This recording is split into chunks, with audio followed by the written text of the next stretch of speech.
Next topic is sound and medium. Until now we studied that transmission of sound depends upon the density of different mediums. अभी तक हमने जो भी activities देखी उसमें हमने क्या देखा कि जो ट्रांसमिशन ऑफ साउंड है वो किस पर डिपेंड करेगा कि जो मीडियम है उसकी डेंसिटी कैसी है. ठीक है. Think what will happen if there is no medium.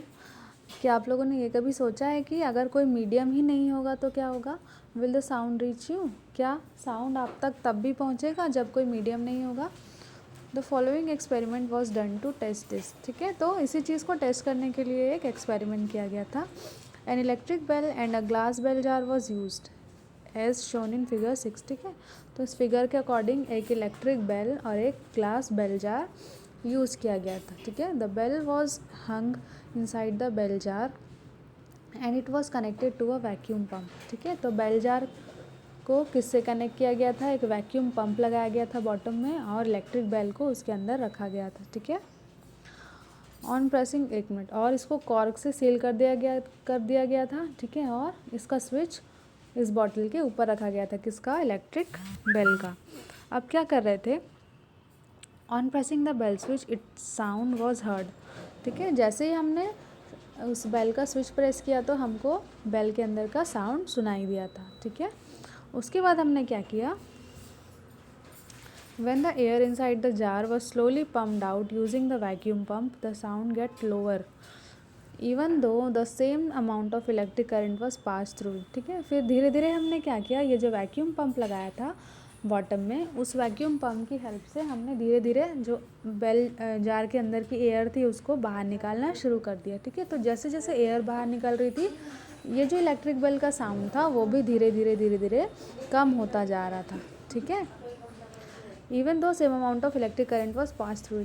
हालांकि जो इलेक्ट्रिक करंट का अमाउंट है वो पहले ही जैसा ही था. ठीक है. उसमें कोई चेंजेस नहीं थे. लेकिन जैसे जैसे एयर यहाँ से हम बाहर निकाल रहे थे वैसे वैसे बेल की आवाज़ कम होती जा रही थी. When the complete air inside the bell jar was pumped out no sound could be heard. ठीक है. और जैसे ही इस जार के अंदर की पूरी एयर कम्प्लीटली बाहर निकाल दी गई हमें बेल का साउंड भी आना बंद हो गया. ठीक है. तो इससे क्या कंक्लूजन निकला? The conclusion made through this experiment was that sound can not travel in vacuum and hence we always need some medium to hear the sound. ठीक है. तो इससे ये कंक्लूजन निकला कि वैक्यूम में साउंड ट्रैवल नहीं कर सकता. ठीक है. वैक्यूम मतलब जहाँ पे कोई भी मीडियम नहीं होता. ठीक है. जहाँ पे कोई भी मीडियम नहीं होता. हमेशा साउंड सुनने के लिए हमें मीडियम की ज़रूरत होती है. Sound waves do not travel in vacuum because there are no particle present in the vacuum for compression and rarefaction. ठीक है. अब वैक्यूम में साउंड क्यों नहीं ट्रैवल कर सकता? क्योंकि हमने पहले देखा था कि साउंड कैसे ट्रैवल करता है. वाइब्रेशन होता है. वाइब्रेशन होता है मतलब कॉन्ट्रैक्शन होता है और रेयरफैक्शन होता है ना. ये आपका कॉन्ट्रैक्शन था और ये रेयरफैक्शन था. ठीक है. तो कॉन्ट्रैक्शन और रेयरफैक्शन होने के लिए वहाँ पे पार्टिकल होना चाहिए. ठीक है. वैक्यूम में कुछ भी नहीं होता, एकदम नील होता है. ठीक है. इसलिए वहाँ पे कोई पार्टिकल नहीं होते तो हमको साउंड भी सुनाई नहीं देता. ठीक है. Think if there is no atmosphere on the moon will astronaut be able to speak to each other.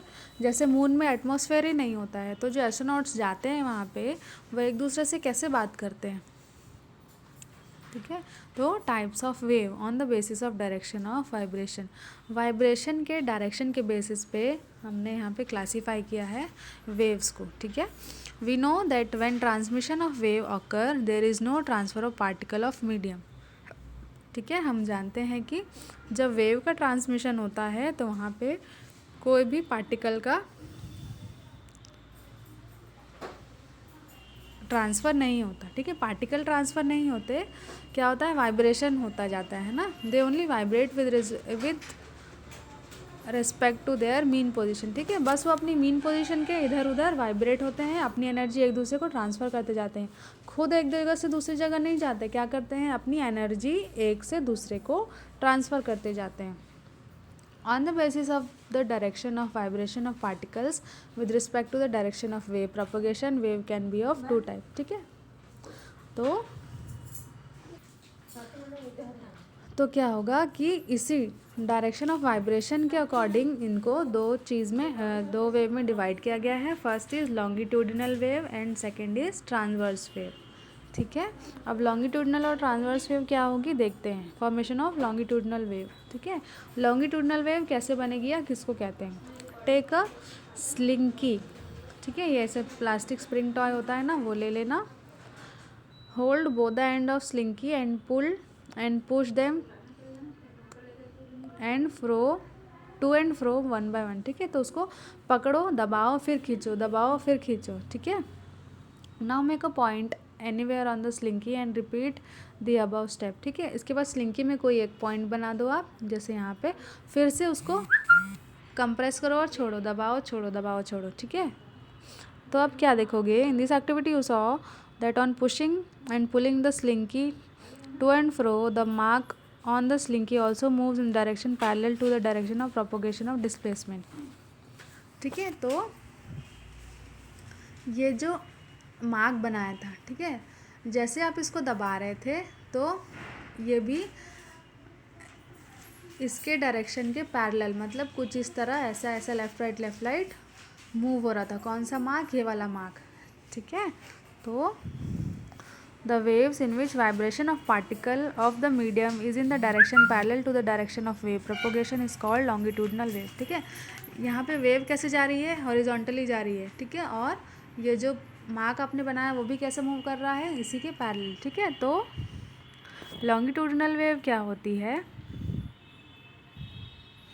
जो वाइब्रेशन ऑफ पार्टिकल है, ठीक है, तो वाइब्रेशन का डायरेक्शन और जो वेव प्रोपोगेट हो रही है उसका डायरेक्शन सेम होगा, तो उसे हम क्या कहते हैं? Longitudinal wave. ठीक है, इसको आप खींच रहे हो तो ये ऊपर नीचे तो नहीं जा रहा है। ठीक है, कैसा जा रहा है? लेफ़्ट राइट ही जा रहा है ना, आगे पीछे ऐसे ही मूव हो रहा है, ऐसे ऐसे तो नहीं होगा। ठीक है, और मार्क भी ऐसे ऐसे मूव हो रहा है, मतलब जो वाइब्रेशन है वो किस डायरेक्शन में हो रहा है? हॉरिजॉन्टल डायरेक्शन में हो रहा है। ठीक है, मतलब उसी डायरेक्शन में तो आपका वेव हो रहा है। ठीक है, वेव जा रहा है, प्रोपोगेट हो रहा है। Now formation of transverse wave.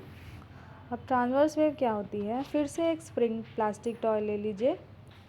ठीक है, by keeping one end of the slinky fix move the other and up and down. ठीक है, एक एंड को आप वॉल या किसी चीज़ पे फिक्स कर दीजिए, ये इस तरह से, और दूसरे एंड को पकड़ के उसको ऊपर नीचे करिए।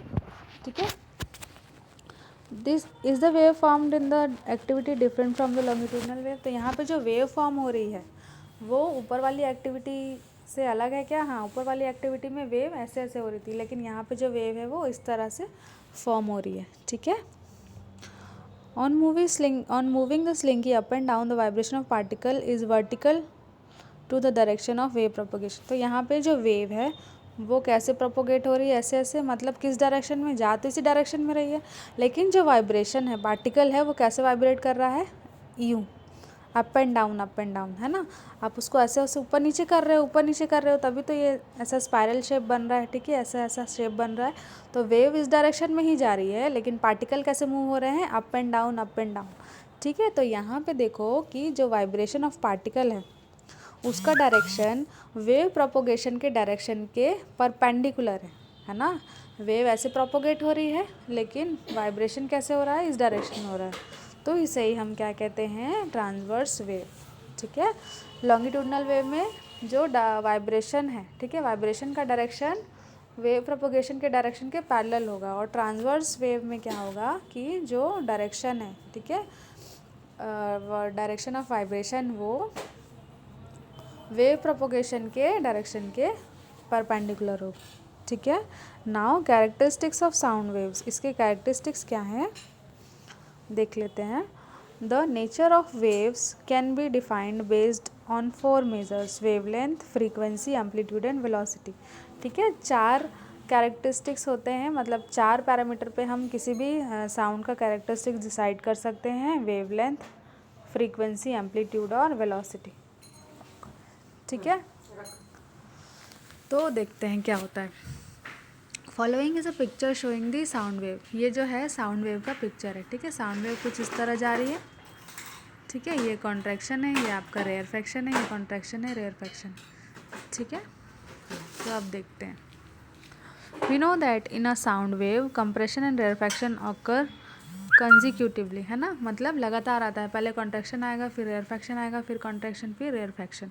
The density of air particle in compression is maximum while the minimum in rarefaction. ठीक है, यहाँ पे देखो एयर पार्टिकल की डेंसिटी कॉन्ट्रैक्शन में पास पास है और रेयरफैक्शन में दूर दूर है, मतलब कॉन्ट्रैक्शन में डेंसिटी ज़्यादा है और रेयरफैक्शन में डेंसिटी कम है, मिनिमम है। ठीक है, this graph is drawn for longitudinal wave between the density of particles in the medium and the distance travel by a wave. ठीक है, तो ये जो ग्राफ बनाया गया है, ठीक है, वो क्या दिखा रहा है, पार्टिकल की डेंसिटी और जो डिस्टेंस उस वेव ने ट्रैवल किया है। ठीक है, अब देखते हैं the part P Q in the graph is compression while Q R is rarefaction.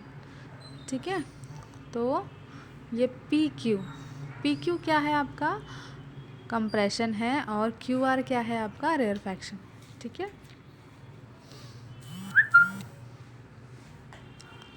तो देखते हैं। Similarly the raised part in the transverse wave is called crest and deep pit called as trough. ठीक है, तो जो यहाँ पे तो लॉन्गिट्यूडनल की बात हुई, यहाँ पे कॉन्ट्रैक्शन और रेयरफैक्शन बोल रहे हैं, लेकिन ट्रांसवर्स वेव की बात करेंगे तो वहाँ पे जो कंप्रेशन है, यानी ये वाला पार्ट, इसको हम क्या कहेंगे, क्रेस्ट, और ये जो नीचे वाला पार्ट है ये क्या होता है, आपका डीप पिट। ठीक है, ये होता है आपका क्रेस्ट और ये होता है आपका डीप पिट। ठीक है, या इसको थ्रो भी बोलते हैं। ठीक है, various defining words related to the wave as are as followings. ठीक है, अब वेवलेंथ देख लेते हैं, वेवलेंथ क्या होती है। The distance between two consecutive compression और क्रेस्ट और टू कंजिक्यूटिव रेयरफैक्शन और थ्रो इज कॉल्ड वेवलेंथ। ठीक है, दो लगातार, कंजिक्यूटिव मतलब लगातार, दो लगातार कंप्रेशन मतलब ये और ये इसके, या दो लगातार रेयरफैक्शन मतलब ये और ये, इन दोनों के बीच का जो डिस्टेंस होता है ये या ये, यही क्या होता है, आपका वेवलेंथ। ठीक है, ये देखो दो कॉन्ट्रैक्शन के बीच का, कंप्रेशन के बीच का डिस्टेंस लैम्डा, अच्छा इसको लैम्डा से शो करते हैं। ठीक है, उल्टा वाई बना के, या तो दो रेयरफैक्शन के बीच का डिस्टेंस। ठीक है, यही क्या होता है, आपका वेवलेंथ। इसकी एसआई यूनिट क्या होती है, मीटर होती है। ठीक है, क्योंकि डिस्टेंस है। ठीक है, डिस्टेंस की एसआई यूनिट क्या होती है, मीटर होती है, और इसको लैम्डा से शो करते हैं। Now amplitude, when a sound wave travel through air the particle of air vibrate forming areas of compression and rarefaction. ठीक है, तो जब साउंड वेव प्रोपोगेट होती है एयर में, ठीक है, ट्रांसमिट होती है, तो वहाँ पे क्या बनता है, एयर पार्टिकल में कंप्रेशन और रेयरफैक्शन होता है, जैसा हमने ऊपर देखा। ठीक है, तो as a result of this density of air in an area increased beyond normal and reaches its maximum or sometime it reduces below the normal and become minimum। ठीक है, तो वहाँ पे जो डेंसिटी है, एयर डेंसिटी है, ठीक है, वो कंप्रेशन के कारण कभी कभी मैक्सिमम हो जाती है और कभी कभी मिनिमम हो जाती है। ठीक है, therefore the maximum or minimum density of particle at a mean position of the medium is called amplitude. तो एम्पलीट्यूड क्या होगा, किसी भी पार्टिकल का जो मैक्सिमम डेंसिटी या मिनिमम डेंसिटी होगा उसके मीन पोजीशन के अकॉर्डिंग, इसे ही हम क्या कहते हैं, एम्पलीट्यूड। ठीक है, ये देखो ये मैक्सिमम डेंसिटी यहाँ तक गई या मिनिमम डेंसिटी यहाँ तक गई, तो यही क्या होगा उसका एक कंप्लीट एम्पलीट्यूड। ठीक है, it is denoted using the letter A, और इसको ए से डिनोट करते हैं। The loudness or softness of sound mostly depends on the amplitude of the sound wave। ठीक है, तो कोई भी साउंड कितना लाउड है या कितना सॉफ्ट है, ये किस पर डिपेंड करेगा, उस साउंड के एम्पलीट्यूड पे। ओके।